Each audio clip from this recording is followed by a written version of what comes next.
Patas ng pag-ibig mo'y diringgin sa isang diwa't himig, isang pagdakila. Patas ng pag-ibig mo'y diringgin.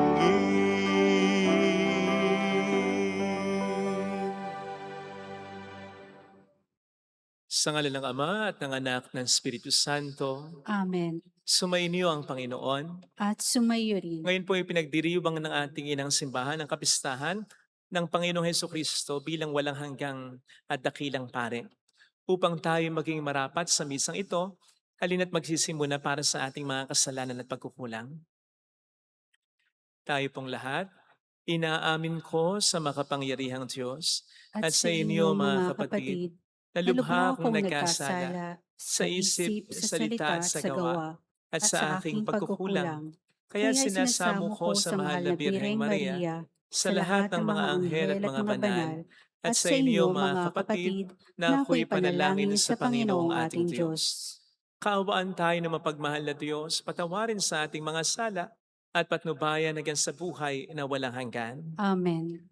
Panginoon, kaawaan mo kami. Panginoon, kaawaan mo kami. Kristo, kaawaan mo kami. Kristo, kaawaan mo kami. Panginoon, kaawaan mo kami. Panginoon, kaawaan mo kami.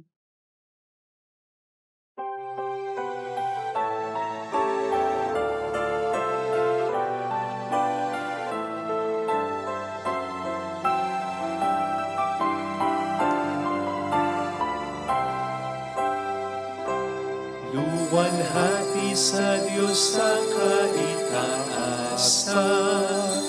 kaloob sa lupa ay kapayapaan. Pinupuri ka, ipinagtarangan, sinasamba ka dahil sa dakila mong kaluwalhatian. Panginoon namin Diyos Hari ng langit, Amang makapangyarihan, Panginoong Hesukristo, bugtong na anak ng Diyos, Kordero ng Ama. Ikaw na nag-aalis sa mga kasalanan ng sanlibutan. Tanggapin mo ang aming kahilingan, ikaw na naluluklok sa kanan ng Ama. Maawa ka sa amin, ikaw lamang ang banal, Panginoong Hesukristo, kasama ng Espiritu, sa luwalhati ng Ama. Amen, Amen, Amen, Amen.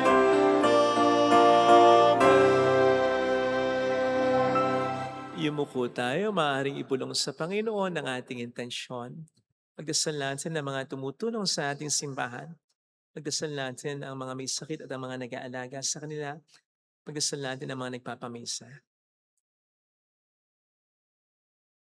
Manalangin tayo. Ama naming makapangyarihan, hinirang mo ang iyong bugtong na anak na maging kataas-taasan at walang hanggang pare para sa iyong kaluwalhatian at para sa aming kaligtasan. Marapatin mo na sa pagkakalob ng Espiritu Santo ang iyong mga hinirang na mga lingkod at katiwala ng iyong mga misteryo ay makatupad ng may katapatang lubos sa atas ng paglilingkod na kanilang tinanggap sa pamamagitan ni Hesukristo, kasama ng Espiritu Santo magpas sa walang hanggan. Amen.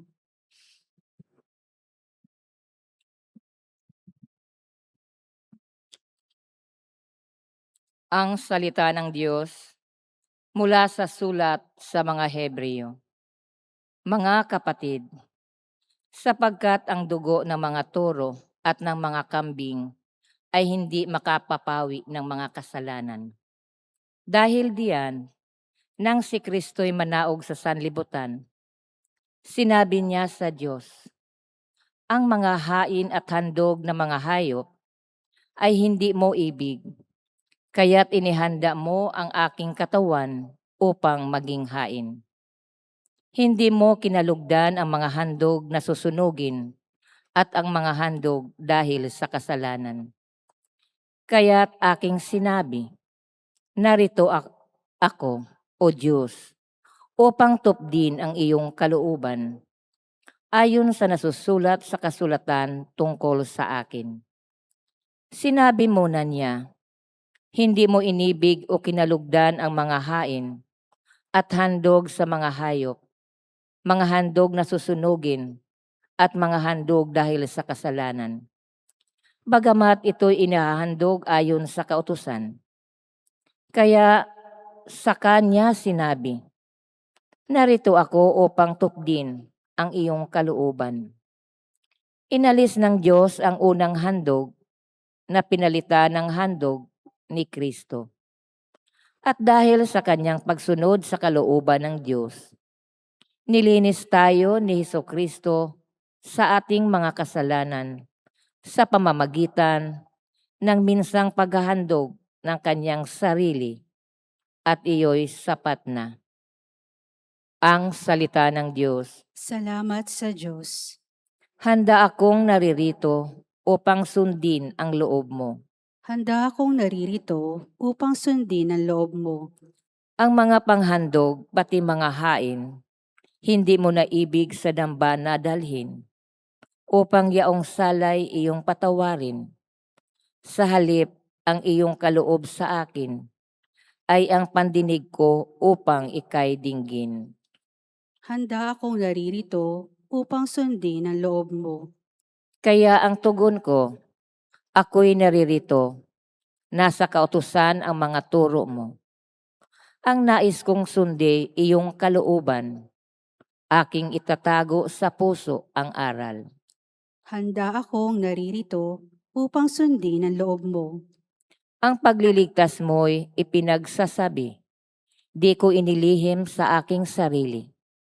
Pati pagtulong mo at pag-ibig na tapat, sa mga lingkod mo'y isinisiwalat. Handa akong naririto upang sundin ang loob mo. Silang lumalapit sa iyo'y dulutan, ng ligaya't galak na walang kapantay. Bayaang sabihin, ang poon ay dakila, na nangaghahangad maligtas na kusa. Handa akong naririto upang sundin ang loob mo.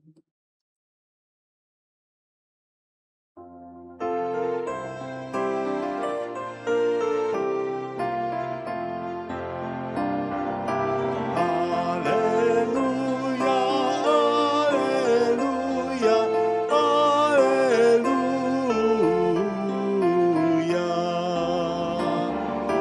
Alleluia, alleluia, alleluia.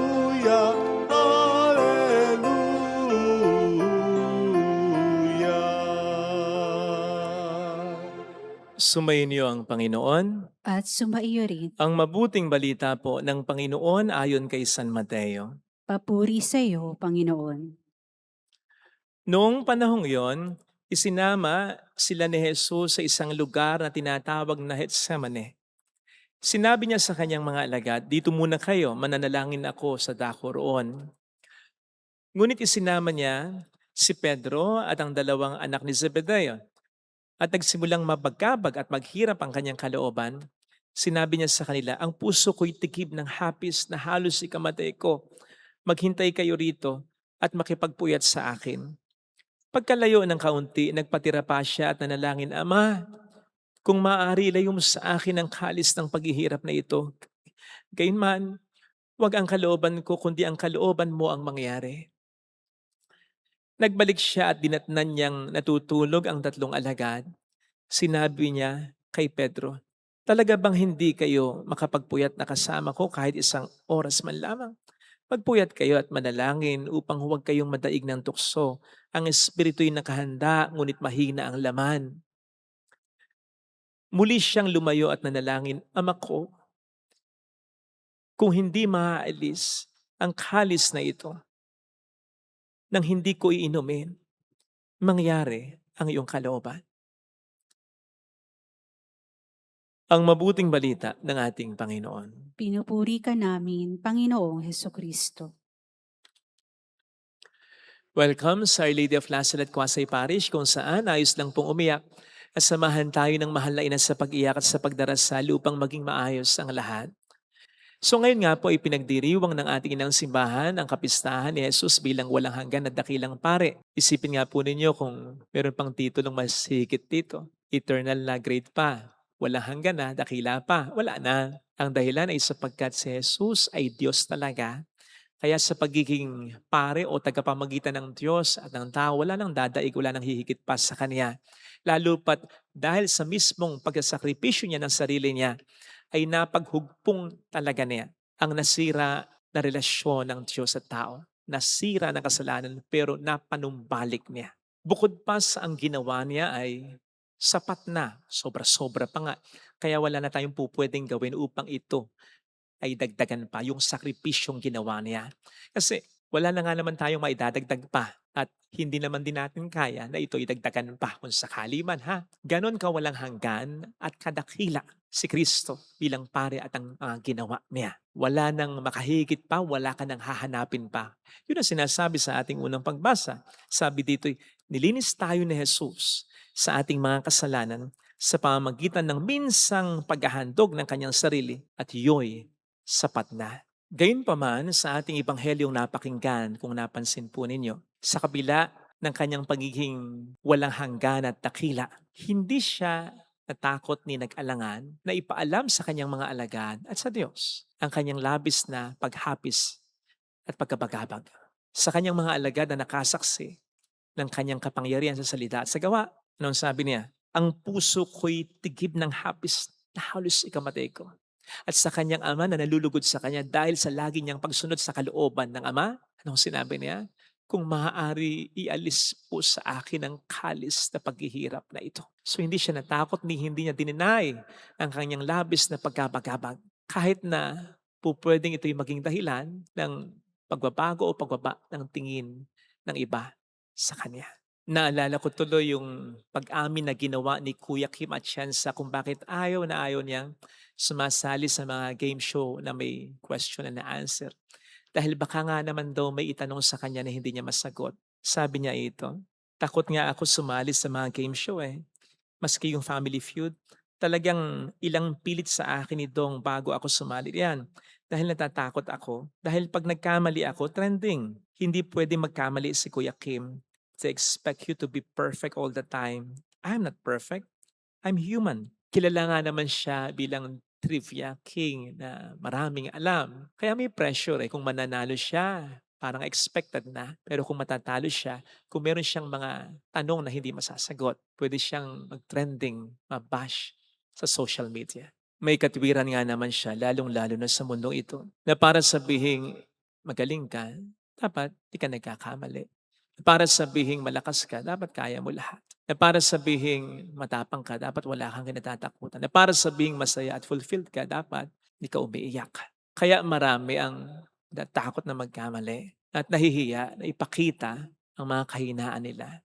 Sa isip at puso nila ay parang laging may nagre-recar na nagdidiktang, galingan mo, ayusin mo, siguraduhin mo yan, kang hingin ng tulong sa iba, kayahin mo mag-isa.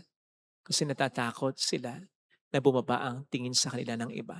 So what happens is people hide their pains, their fear, their grief, their anxiety, which of course is not healthy. Sapagkat habang tinatago natin ito at kinukuble, mas hihina tayo, mas matatakot tayo, mas mapaparalisa tayo, mas hindi tayo makagagalaw ng malaya, mas malulungkot tayo. Tama nga yung sabi ni Kuya Kim. We are not perfect, we are human. At dapat nating tanggapin ang katotohanan yan kahit hindi tanggapin ng iba. Tanggapin natin sapagkat ikaw mismo ang siyang responsable para sa sarili mo, sa emotional well-being mo, sa mental health mo, sa kaligayahan mo. And certainly, this basically includes embracing your vulnerability. Tanggapin mo na hindi lahat kaya mo. Tanggapin mo na hindi lahat maganda sa iyo. Tanggapin mo na hindi lahat alam mo, tanggapin mo na hindi lahat po pwedeng matuwa sa iyo at sinisigurado ko sa iyo, mas magiging masaya ka, mas magiging malakas ka, mas magiging magaling ka kasi mas magiging malaya ka. Tingnan niyo po si Kristo. Nababasan ba ang tingin sa kanya ng kanyang mga alagad? No. Sinabi ba ng Diyos Ama patungkol kay Kristo, ano ba yan? Masyado kang nadudukag. Hindi ganyan ng anak ko. Nadi-disappoint ako sa... No! Otherwise, hindi na po ang tagpong ito sa Biblia, the agony in the garden, ang ilalapat ng simbahan bilang ebanghelyo, pangunahing pagbasa sa araw na ito na ipinagdiriwang ang walang hanggan at dakilang pagkapari ni Kristo.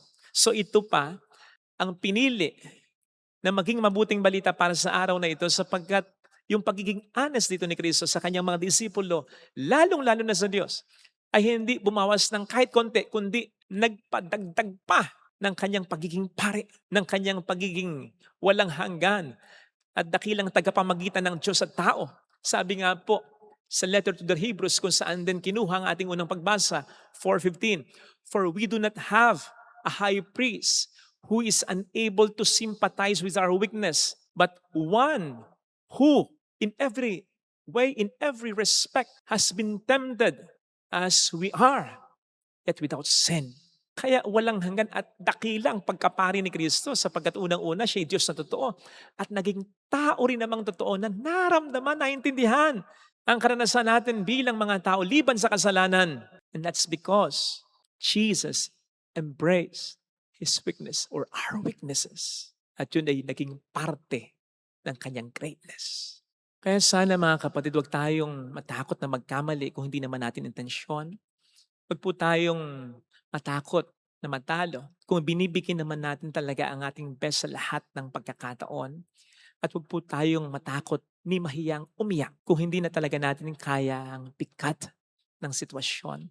Dahil ang pagiging dakila ay hindi naman yung kawalan ng takot, kawalan ng lungkot, kawalan ng kahinaan, kundi yung pananatili pa rin nating lumalaban sa kabila ng takot, lungkot at kahinaan na yan. Nagtatalo-talo tayo kung minsan kung sinong GOAT, greatest of all time. Halimbawa sa basketball, sa tennis, sa baseball, maging sa musika at sa iba't ibang mga karera. Well, sinisigurado ko po sa inyo na kahit sino po ang GOAT ninyo, ang manok ninyo, natatakot din yan, nagkakamali din yan, pumapalpak din, natalo din yan, kinakabahan din yan. Pero sila'y GOAT natin, pambato natin, manok natin, sapagkat sila ay nanatiling lumalaban sa kabila ng mga perceived na weaknesses na yan. And that's true greatness. At walang ibang pinaka nagpakita niyan kundi ang Panginoon lamang. Siya na halos mamatay na sa hapis, in fact, namawis na ng dugo. Pero sa kahuli-hulihan, sinabi pa rin, Ama, hindi ang kalooban ko, kundi ang kalooban mo ang susundin ko. Ganun sana ang kadakilaan na ating hangarin. Yung kadakilaan na tunay, hindi plastic, hindi mapagkuble. Totoo, kadakilaang, yes, napapagod, nalulungkot, natatakot, pero patuloy pa rin lumalaban, nagkakamali, pero sinisigurado ang pagbawi, nadadapa, pero mas lalo pang bumabangon. After all, kumpara when everything is fine, mas natututo pa tayo kadalasan kapag nakakaranas tayo at ini-embrace, tinatanggap natin ang ating mga kahinaan. At dito rin tayo mas nagiging bukas sa pagtulong ng iba, lalong-lalo na ng ating Panginoon na sabi nga ay tinawag tayo. Hindi para maging magaling, hindi para maging sikat o makapangyarihan, kundi para maging tapat lamang. Tapat na ama, tapat na ina, tapat na asawa, tapat na anak, tapat na kaibigan, tapat na tao, tapat na pare, tapat na doktor, tapat na Kristiyano. Sapagkat that's greatness for God. Not in being successful, but in being faithful. Kaya't ang kadakilaan ay bukas para sa lahat. Diyos sana ang hiling nating makamtan na biyaya sa ating banal na pagdiriwang. Ilagay natin ang ating kanang kamay sa tapat ng ating puso.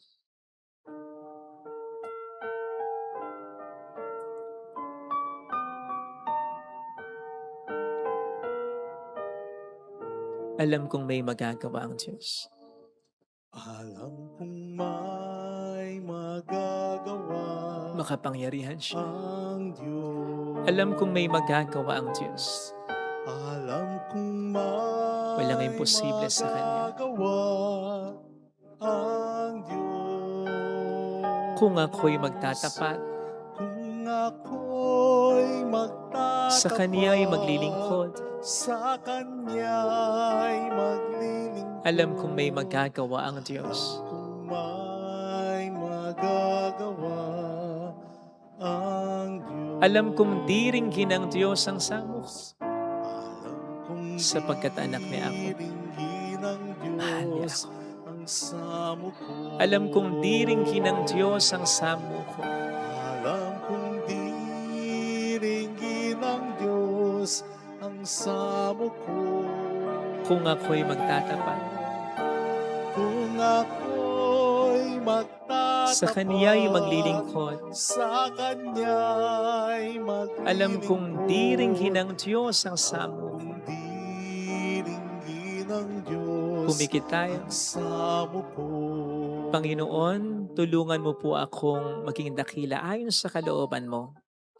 Ayon sa hinahangat mo para sa akin sa kabila ng mga kapintasan, kahinaan, kapalpakan ko. Tulungan mo po akong ibigay lagi ang best ko, nang sa gayon ano naman ang mangyayari maging panatag ang kalooban ko, na ginawa ko ang lahat. Yun naman din ang pagiging dakila. Hindi sa kung ano ang matapos, hindi sa kung ano ang ma-accomplish, kundi yung ibinigay ko pa ang lahat ng aking magagawa para maging tapat na tao, tapat na lingkod mo. Hallelujah! Tapat sa pamilya, tapat sa kaibigan, tapat sa lahat. Hallelujah! Siya ay muling babalik sa atin. Hindi niya tayo iiwan. Hindi niya tayo pababayaan. Paniwalaan natin yan. Mabalik sa atin. Hallelujah! Purihin ang Diyos. Hallelujah! Sa takdang panahon, babalik ang Panginoon upang tayo ay kunin. Tapat siya sa kaniyang mga pangako sa atin. Sabihin mo sa sarili mo, mayroong magandang mangyayari sa iyo.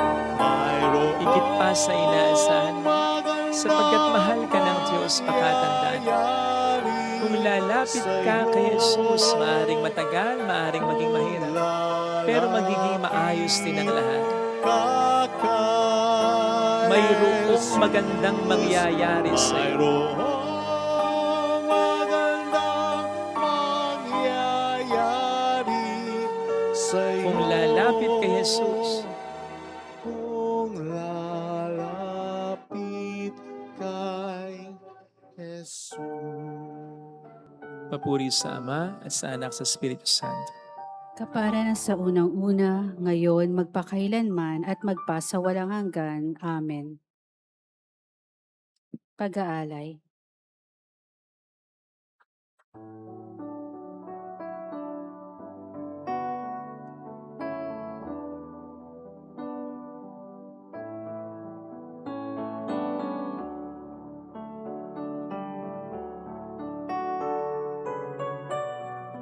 Ang tinapay, tuwang iyong laman. At ang alak, ito ang iyong lugod. Laman mo inihain upang lahat ay buhayin. Dugo mo ang dumanak ng lahat ay mapatawad. Aming alay sa'yo, Panginoon. Ang tinapay at alak na iyong kaloob upang gunitain ang iyong buhay na inialay nang tayo'y magdiwang bilang isang sambayanan.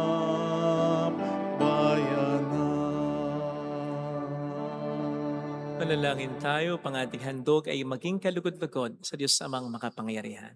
Tanggapin nawa ng Panginoon itong paghahain sa iyong mga kamay sa kapurihan niya at karangalan, sa ating kapakinabangan at sa buong sambayanan niyang banal. Ama naming lumikha, ang aming tagapamagitan si Heso Kristo, ang siya nawang tumulong sa amin upang maging kalugod-lugod sa iyo ang aming mahandog na ito at kami naway gawin mong kalugod-lugod na hain sa iyo. Sa pamamagitan ni Heso Kristo, kasama ng Espiritu Santo magpasa walang hanggan. Amen. Sumainyo ang Panginoon, At sumayo itaas rin, sa Diyos ang inyong puso at diwa. itinaas na namin sa Panginoon. Pasalamatan ng ating Panginoong Diyos. Marapat na siya ay pasalamatan. Ama naming makapangyarihan, tunay ngang marapat na ikaw ay aming pasalamatan sa pamamagitan ni Heso Kristo na aming Panginoon.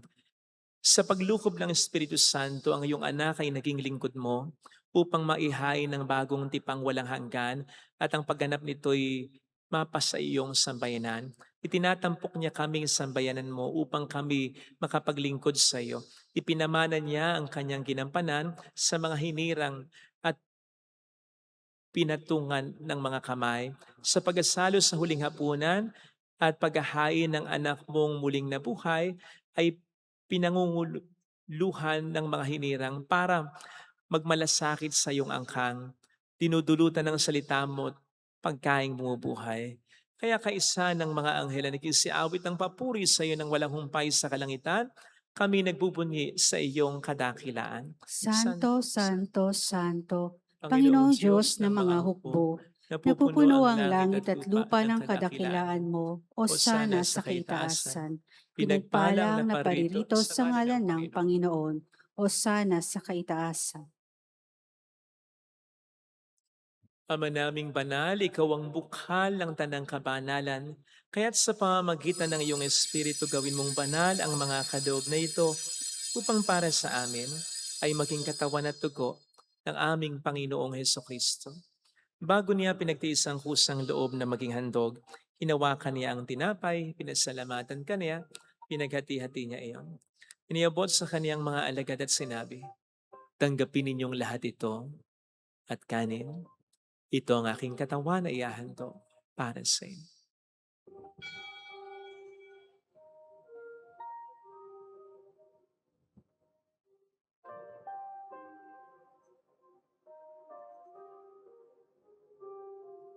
Gayun din naman nang matapos ang hapunan, hinawakan niya ang kalis, muli kaniyang pinasalamatan. Iniabot niya ang kalis sa kaniyang mga alagad at sinabi, "Tanggapin ninyong lahat ito at inumin. Ito ang kalis ng aking dugo ng bago't walang hanggang dipan. Ang aking dugo na ibubuhos para sa inyo at para sa lahat sa ikapagkapatawad ng mga kasalanan. Gawin niyo ito sa pag-alala sa akin."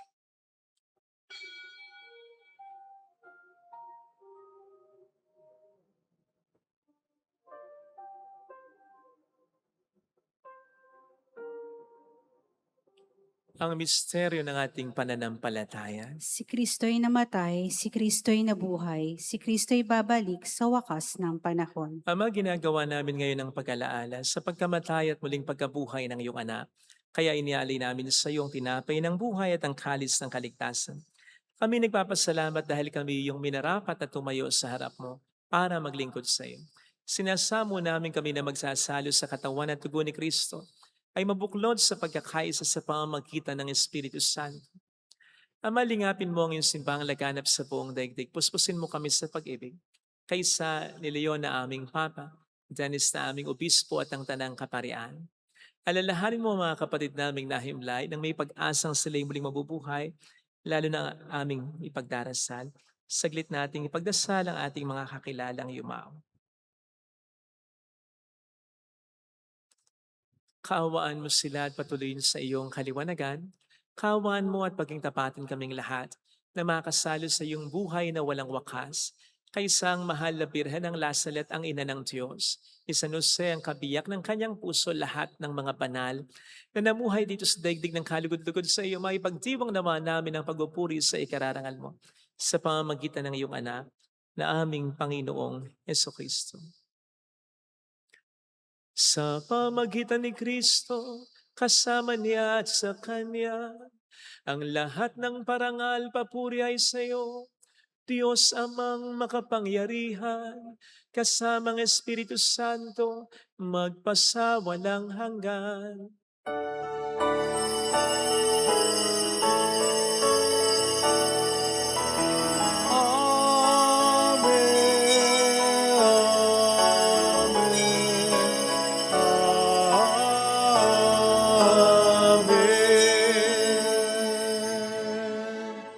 tumawag tayo sa Ama.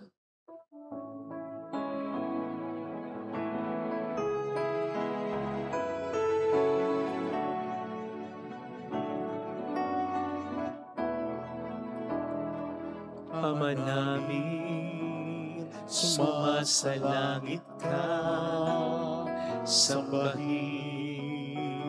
ang ngalan mo, mapasa amin ang kaharian mo, sundin ang loob mo dito sa lupa para lang sa langit. Bigyan mo kami ngayon ng aming kakanin sa araw-araw. At patawarin mo kami sa aming mga sala, para ng pagpapatawad namin sa nagkakasala sa amin.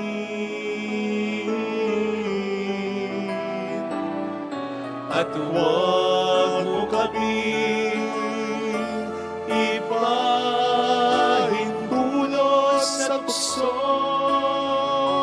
at ihadya mo kami sa lahat ng masama.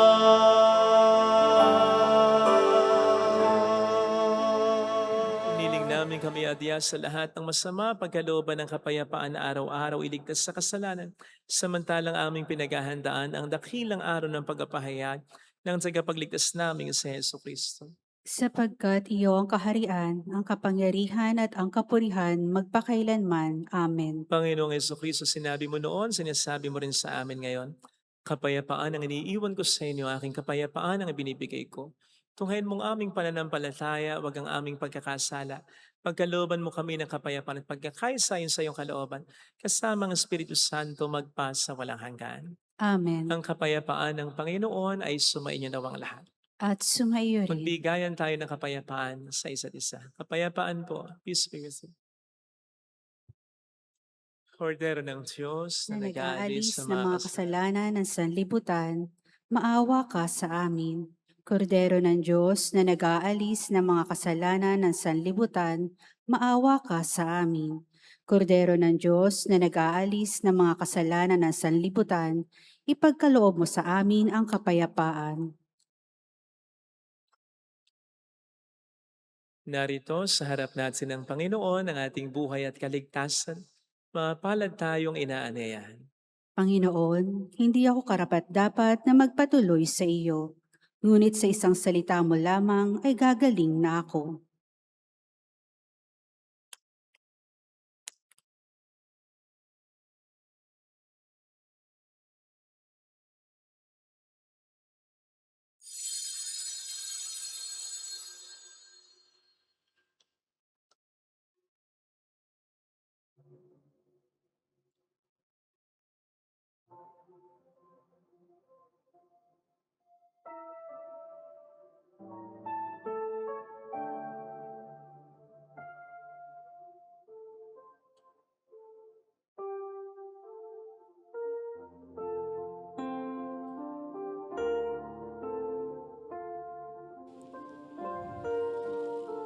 Panalangin para sa espiritual na pakikinabang.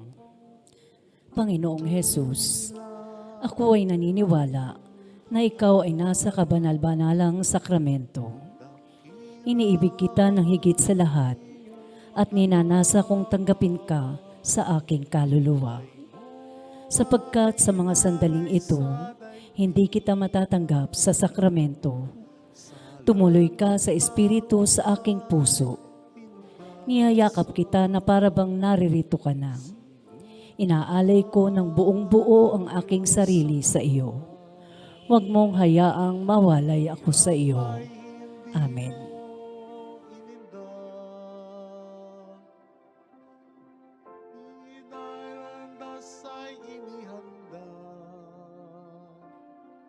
Ang sa iyong ipinula, O Kristo, aming Panginoon.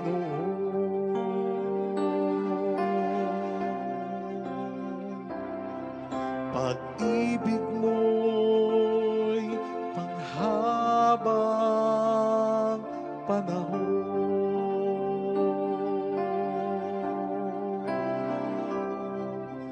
Hari kang laging tumutugon, hari kang panghabang panahon. O Kristo, aming Panginoon.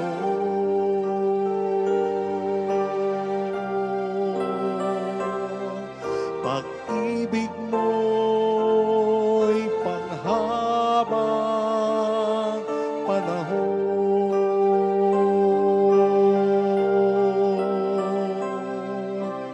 Hari kang laging tumutugon, hari kang panghabang panahon.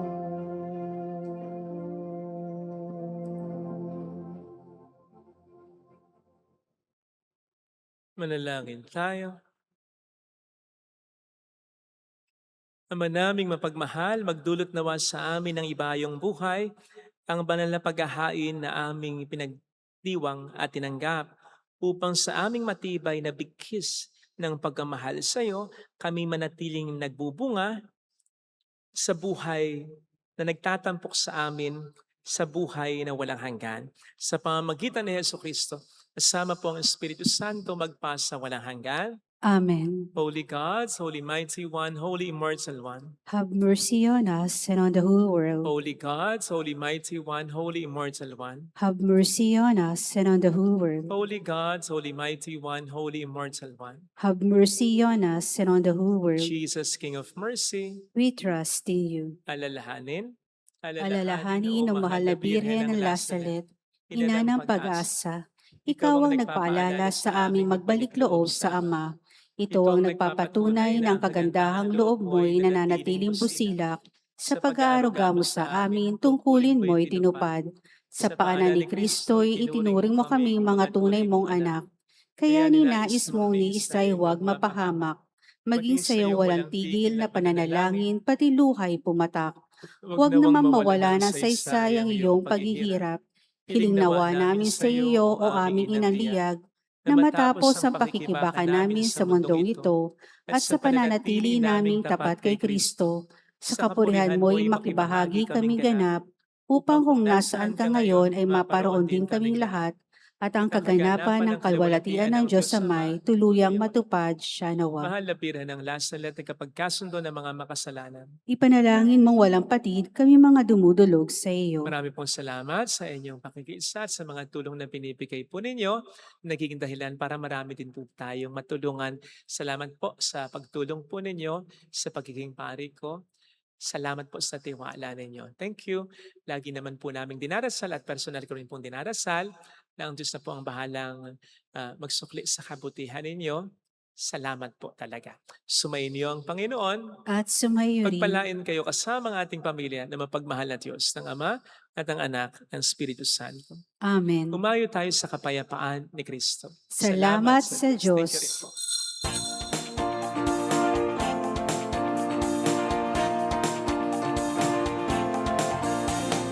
Mary, Mother of the Lord, Hear the prayer we sing to you. Let your tears sip in our minds and hearts as once they fell at Lazaret. Tell your people how to live again. Tell your people how to sing again. Tell your people how to dance again. Tell your people how to pray again.